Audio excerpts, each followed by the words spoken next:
পাকিস্তানে অঘোষিতভাবে বন্ধ করে দেয়া হচ্ছে আন্তর্জাতিক সংবাদ মাধ্যম আল জাজিরার ইংরেজি সংস্করণের ওয়েবসাইট। শুধু ওয়েবসাইট বন্ধ করেই ক্ষান্ত হয়নি প্রশাসন। সত্য প্রকাশের মাশুল হিসেবে রাজধানী ইসলামাবাদ থেকে গুম হয়ে যাচ্ছেন স্বাধীন সাংবাদিকেরা। পাক অধিকৃত কাশ্মীরে চলমান সরকার বিরোধী আন্দোলন এবং চরম দমনপীড়নের আসল চিত্র বিশ্ববাসীর সামনে তুলে ধরাই যেন এখন সবচেয়ে বড় অপরাধ। খবর এনডিটিভির।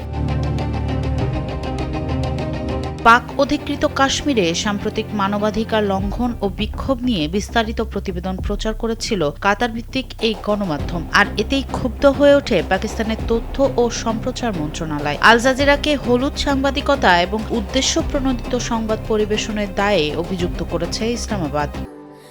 স্যান্ডেলিনা সো রূপচর্চায় আভিজাত্য।